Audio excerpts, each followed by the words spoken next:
IPL final हारिबा परे रातिरे सोई पारि नथिले मोहित शर्मा। भिन्न किछि करिथिले हुए तो जीति जाइथान्तु बोली कहिसंती मोहित शर्मा।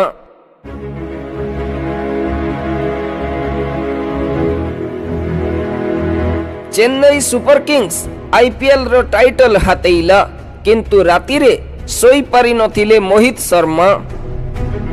शेष ओभर रो प्रथम 4टी बॉल दमदार बोलिंग करिथिले सुद्धा शेष 2 बॉल रे जाडेजा छक्का और चौका मारिबा परे पंचम थर चैंपियन होईछि चेन्नई, जहाकु कि केबे भूलिबेनी मोहित शर्मा। गुजरात टाइटन्स दलर द्रुत बोलर मोहित शर्मा कहिसंती पराजय परे रातिरे सोई पारि नथिली। राति सारा भाबुथिली कौन अलगा करिथिले मैच जीति थांतु। एमिति बॉल पकाइथिले हुए तो छक्का कि चौका होई न थांता।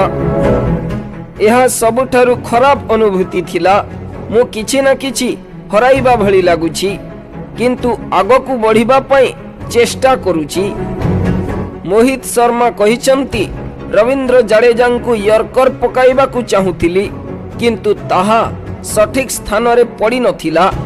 जाडेजा ताहाकु छक्कारे परिणत करिथिले। शेष बॉल रे पुणी यर्कर पकाइबाकु चाहिथिली किंतु ताहा मध्य विफल होइथिले एवं चौका मारिथिले जाडेजा। आउ ताहा परे चेन्नई फाइनल जीति पंचम थर पई कप हातेइछि। सूचना जे आईपीएल 2023 सीजन रे धमाकेदार प्रदर्शन करिथिले मोहित शर्मा। गुजरात टाइटन्स दलर 3 बोलर सर्वाधिक विकेट नैथिले। मोहम्मद शमी सर्वाधिक विकेट नहीं पर्पल कैप हातेइथिबा बेले राशिद खान द्वितीय और मोहित शर्मा तृतीय स्थान रे रहिथिले। क्वालिफायर 2 रे मुंबई इंडियंस विपक्ष रे 5टी विकेट नैथिले मोहित शर्मा।